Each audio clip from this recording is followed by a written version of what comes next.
O crime do Padre Amaro, de Eça de Queiroz. Capítulo 9. Assim recomeçou a intimidade de Amaro na Rua da Misericórdia. Jantava cedo, depois lia o seu breviário. E apenas na igreja batiam as 7 horas, embrulhava-se no seu capote e dava volta pela praça, passando rente da botica, onde os frequentadores caturravam, com as mãos moles apoiadas ao cabo dos guarda-chuvas. Mal avistava a janela da sala de jantar alumiada, todos os seus desejos se erguiam. Mas ao toque agudo da campainha sentia às vezes um susto indefinido de achar a mãe já desconfiada ou a Amélia mais fria. Mesmo por superstição, entrava sempre com o pé direito. Encontrava já a esgançoso, a dona Josefa Dias. E o cônego, que jantava agora muito com a São Joaneira e que àquela hora, estirado na poltrona, findava a sua soneca, dizia-lhe bocejando: "Ora viva o menino bonito!" Amaro ia sentar-se ao pé de Amélia, que costurava à mesa. O olhar penetrante que se trocavam era todos os dias como um mútuo juramento mudo que o seu amor crescera desde a véspera. E às vezes mesmo, debaixo da mesa, roçavam os joelhos com furor. Começava então a cavaqueira. Eram sempre os mesmos interessezinhos, as questões que iam na misericórdia, o que dissera o Sr. Chantre, o cônego Campos que despedira a criada, o que se rosnava da mulher do Novaes. "Mais amor do próximo", resmungava o cônego, mexendo-se na poltrona. E com um arroto curto, tornava a cerrar as pálpebras. Então as botas de João Eduardo rangiam na escada e Amélia imediatamente abria a mesinha para a partida de manilha. Os parceiros eram a Gansoso, Dona Josefa, o páraco. E como o Amaro julgava mal, Amélia, que era mestra, sentava-se por detrás dele para o guiar. Logo às primeiras vazas havia alterações. Então o Amaro voltava o rosto para Amélia, tão perto que confundiam os seus hálitos. "Esta?"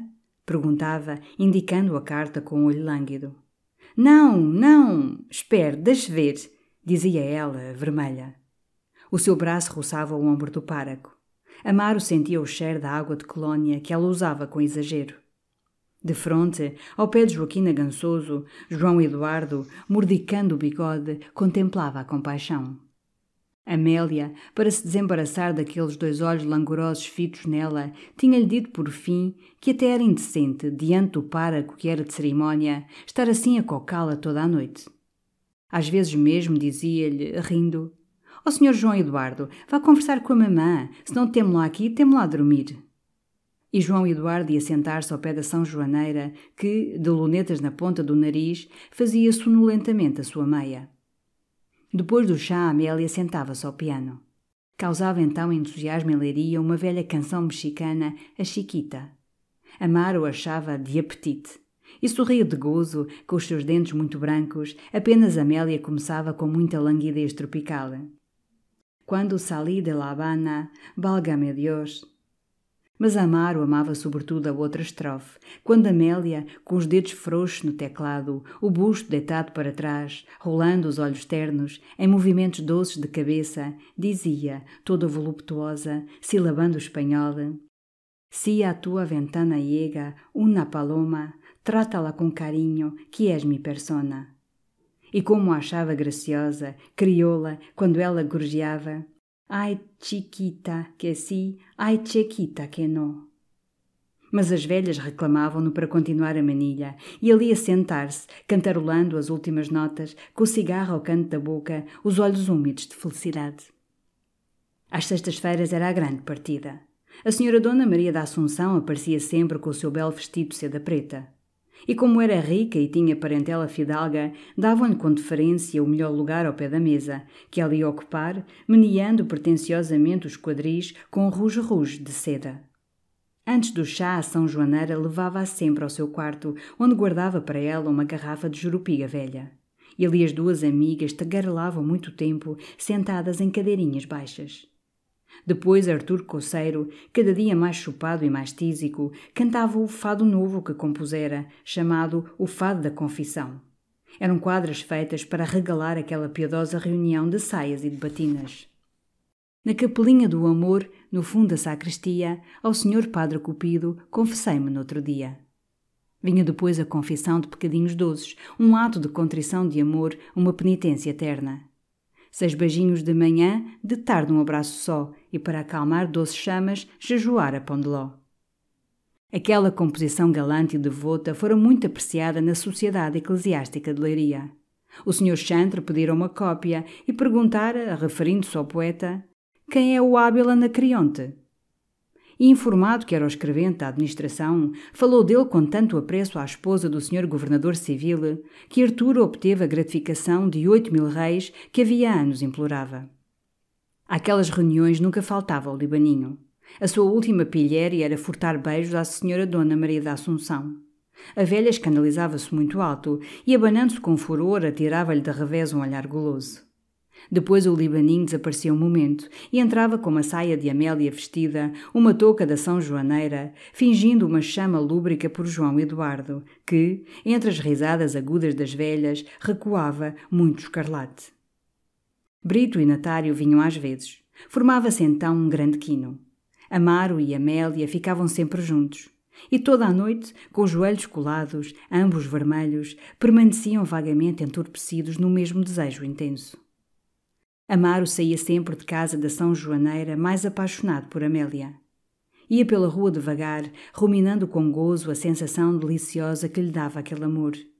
Uns certos olhares dela, o arfar desejoso do seu peito, os contatos lascivos dos joelhos e das mãos. Em casa despia-se depressa, porque gostava de pensar nela, às escuras, atabafado nos cobertores. E ia percorrendo em imaginação, uma a uma, as provas sucessivas que ela lhe dera do seu amor, como quem vai aspirando uma e outra flor, até que ficava como embriagado de orgulho. Era a rapariga mais bonita da cidade. E escolheram a ele padre, o eterno excluído dos sonhos femininos, o ser melancólico e neutro que ronda como um ser suspeito à beira do sentimento. À sua paixão misturava-se então um reconhecimento por ela. E com as pálpebras cerradas murmurava: tão boa, coitadinha, tão boa. Mas na sua paixão havia às vezes grandes impaciências.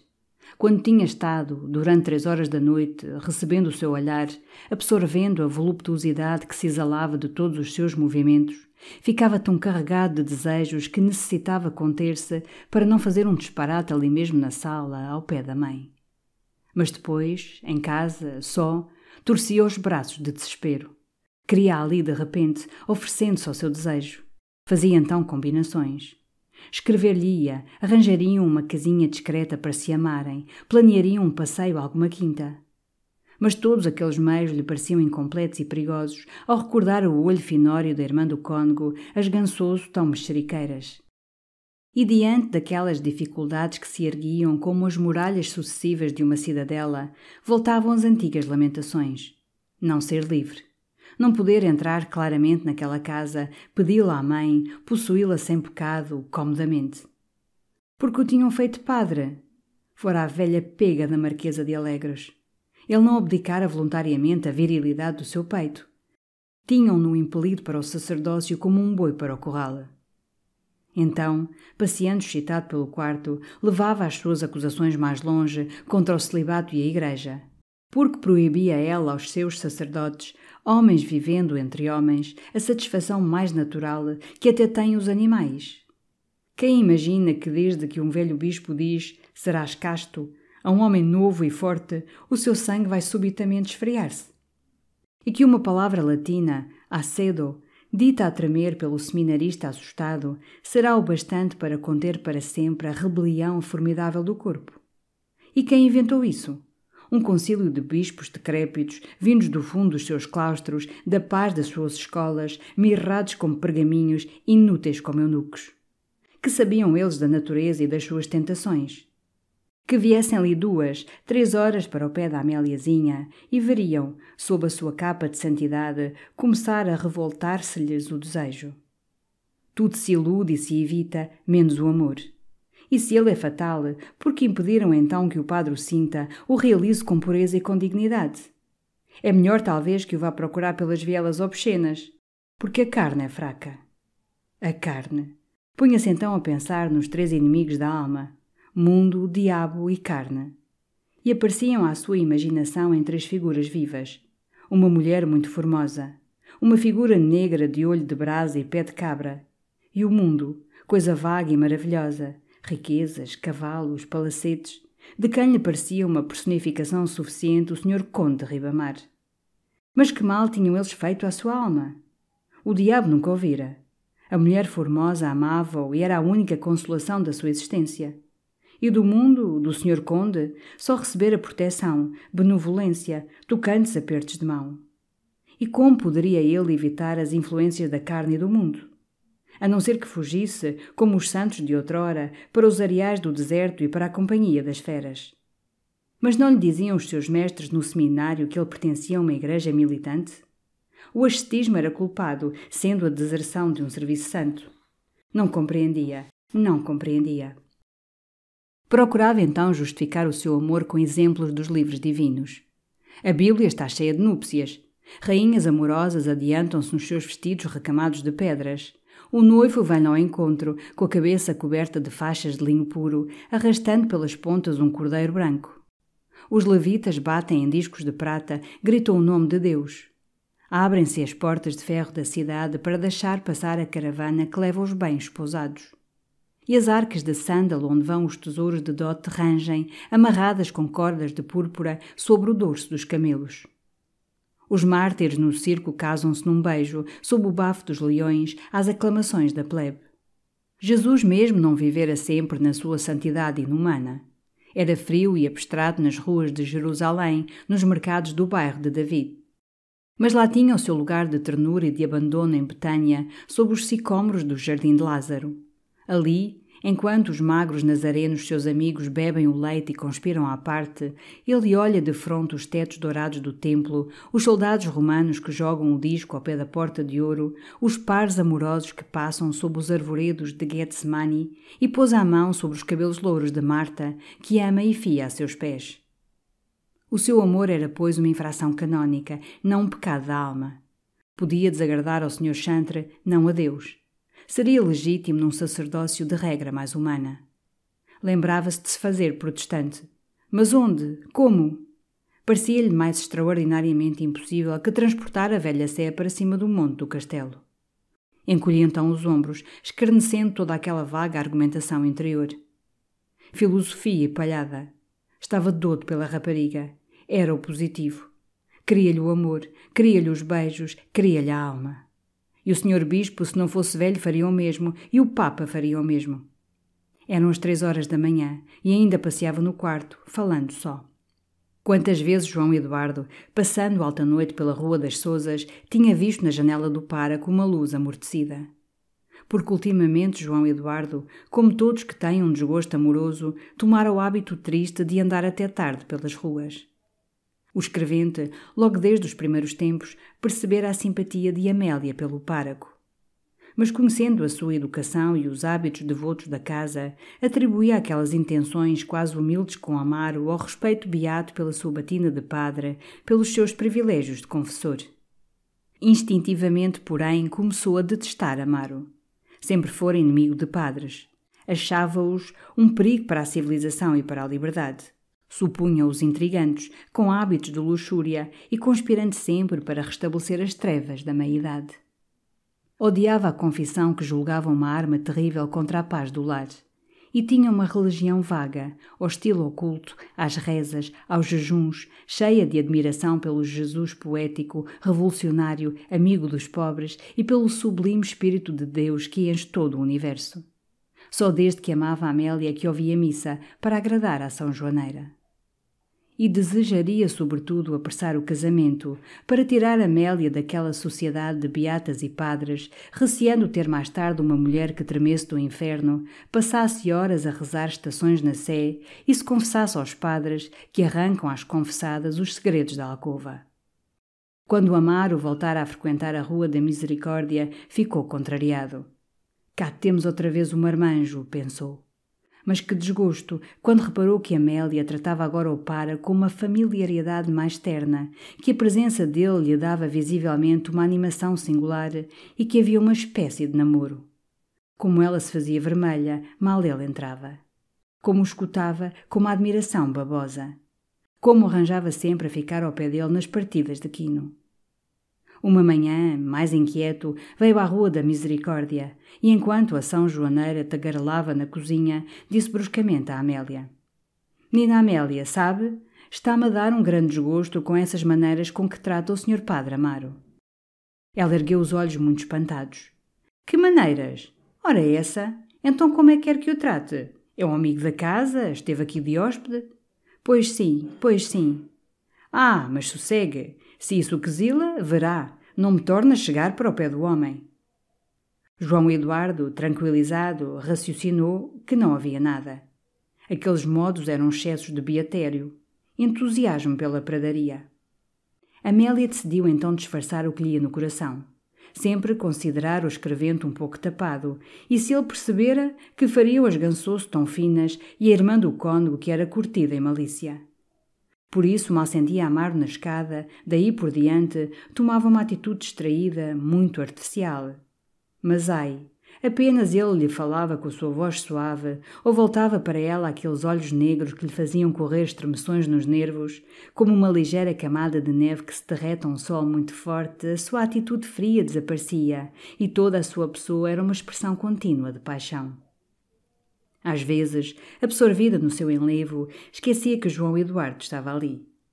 E ficava toda surpreendida quando ouvia a um canto da sala a sua voz melancólica. Ela sentia de resto que as amigas da mãe envolviam a sua inclinação pelo pároco numa aprovação muda e afável. Ele era, como dizia o cônego, um menino bonito.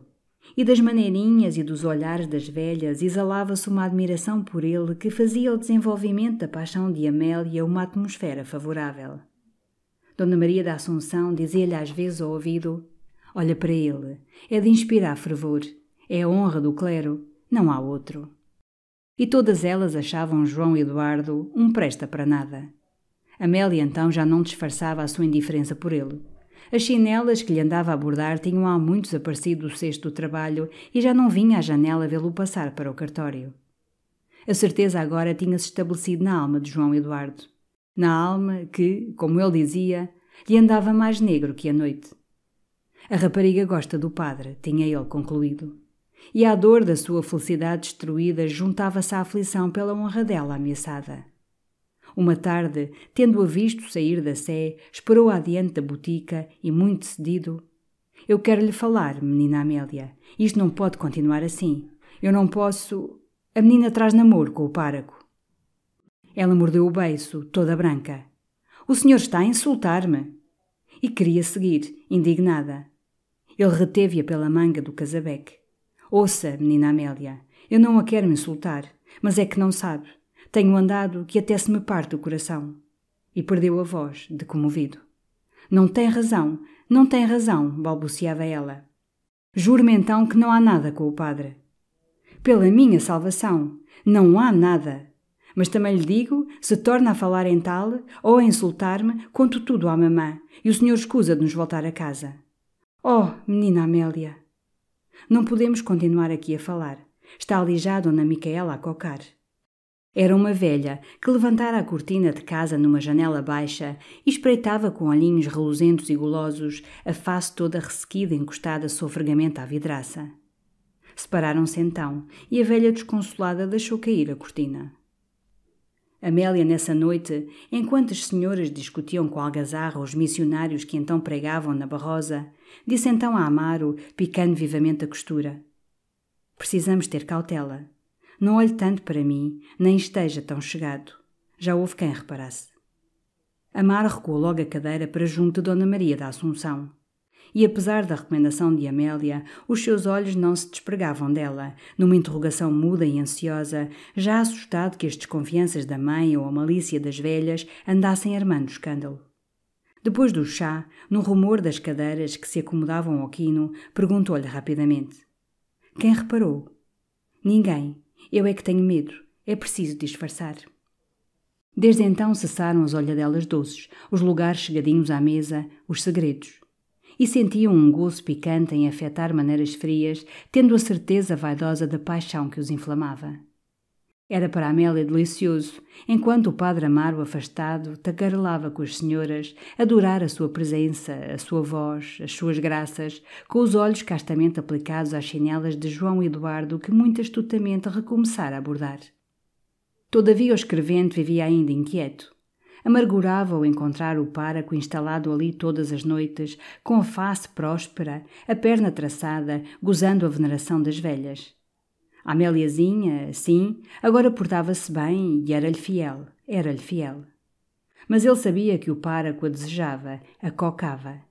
E apesar do juramento dela pela sua salvação, da certeza que não havia nada, temia que ela fosse lentamente penetrada por aquela admiração caturra das velhas, para quem o senhor pároco era um anjo. Só se contentaria em arrancar Amélia, já empregado no governo civil, àquela casa beata. Mas essa felicidade tardava a chegar, e saía todas as noites da Rua da Misericórdia mais apaixonado, com a vida estragada de ciúmes, odiando os padres, sem coragem para desistir. Era então que se punha a andar pelas ruas até tarde. Às vezes voltava ainda a ver as janelas fechadas da casa dela. Ia depois à alameda ao pé do rio, mas o frio ramalhar das árvores sobre a água negra entristecia-o mais. Vinha então ao bilhar. Olhava um momento os parceiros carambolando, o marcador, muito esguedelhado, que bocejava encostado ao reste. Um cheiro de mau petróleo sufocava. Saía e dirigia-se devagar à redação da Voz do Distrito.